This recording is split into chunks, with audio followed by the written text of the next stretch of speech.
Oh, it's something I've wanted to do pretty much from the day that I stopped playing.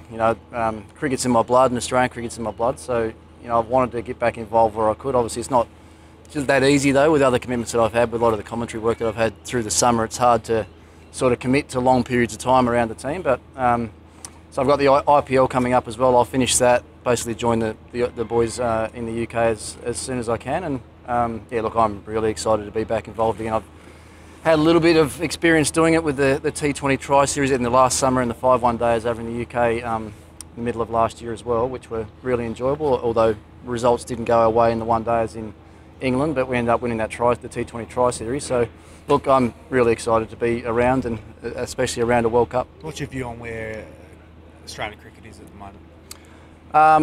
I actually think Australian cricket's quite strong. Once we'll get Warner and Smith and Bancroft and those guys back into the fray, I think even looking ahead to the World Cup, I don't think there'll be too many better teams on paper going into the one-day World Cup. And I've said that for a long time. What having those experienced guys out's done has given a few other guys an opportunity. So you've got a lot of experience as well as a fair bit of youth going into that tournament, which any team that I've been a part of in World Cups or any other big series that we've played, we've always had a really good mix of youth and experience, and this current group will certainly have that going into that World Cup. Is there any prospect of staying on longer?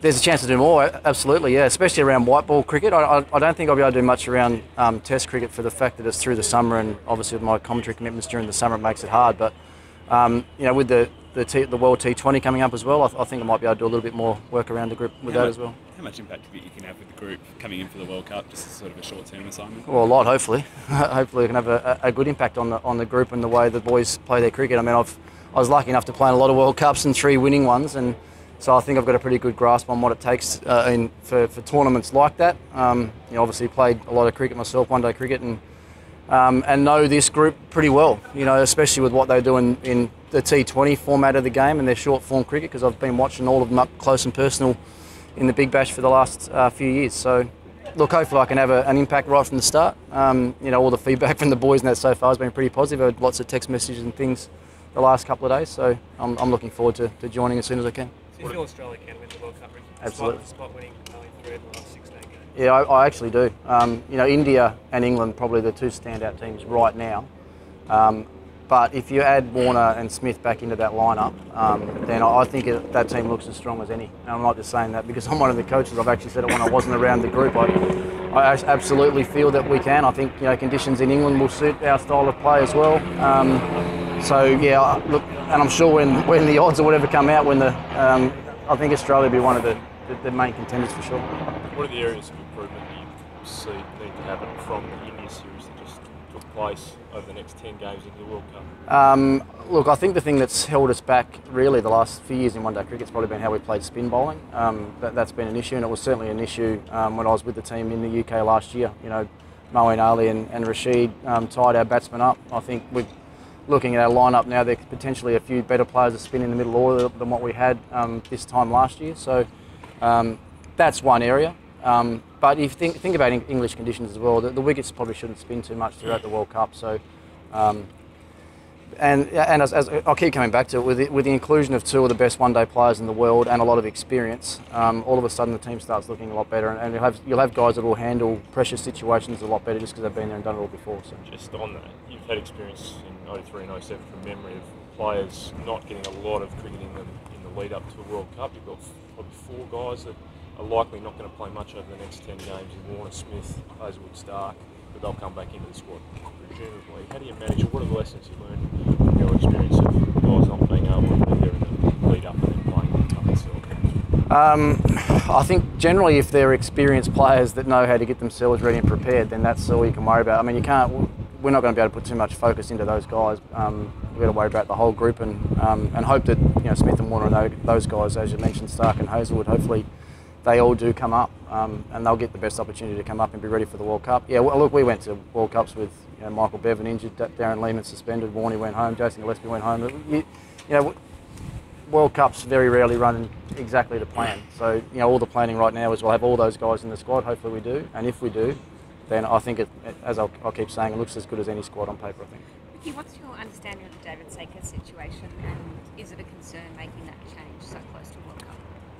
I don't have any understanding of the situation other than he's not with the team anymore. I don't know the ins and outs of what happened or what went on. Really none of my business, to be honest. But is that a worry going into a World Cup? No, look, I don't think so. I think if it was a huge worry, then the decision probably wouldn't have been made as close to the World Cup as it has. So as to who the replacement's going to be or the next bowling coach, I don't know that either. I'm just excited to the role that I've got, and yeah, they'll work out in the next couple of days or next couple of weeks who that guy's going to be.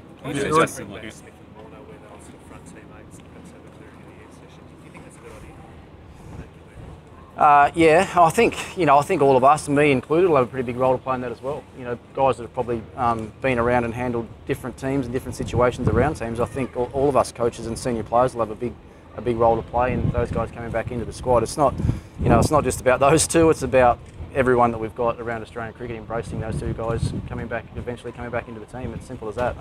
Look, we're all big boys. I'm sure there'll be some open and honest conversation around those two coming back, and I'm sure they're probably having conversations amongst themselves now anyway. So, yeah, I think it'll be. You know, I know what Justin's like. I'm pretty sure it'll be handled the right way. You know Justin Langer pretty well. Fair to say that he has a different sort of leadership style to what some of the guys might be used to. Yeah, maybe. I think Justin's very much a different person than Darren Lehman, and will coach the team in a completely different way. And that's what you'll always. You know, captains are always the same as well. You sort of captain and coach the way your personality suggests that you would. So those two people are just different people, but with the same goal in mind of trying to get the absolute best out of every player and trying to win every game for Australia. And that's certainly where I come from as well. You know, I want to have input on the technical and tactical side of the game, but first and foremost, I want to be part of a winning environment and a winning team. And as long as we're on the same page there, then I think we've got a really good chance of doing that. And to win a World Cup, Ricky, is it important to be playing your best cricket at the pointy end of the tournament? Yep, absolutely. That's what tournament play is all about. Yeah, you know, it's easier said than done, but.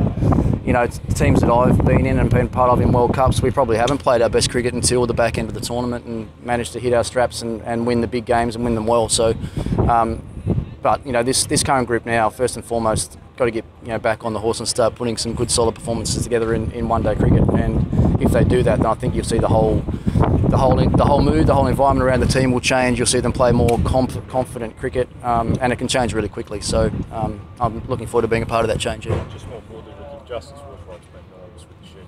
Have you got any more thoughts broadly as to how to better structure things to give him more support and take the burden off his shoulders in certain aspects of the coaching? Look, I think it's been as hard on him as it possibly could be, just because of the situation Australian cricket's found itself in, with some senior players being out, a lot of changes happening internally.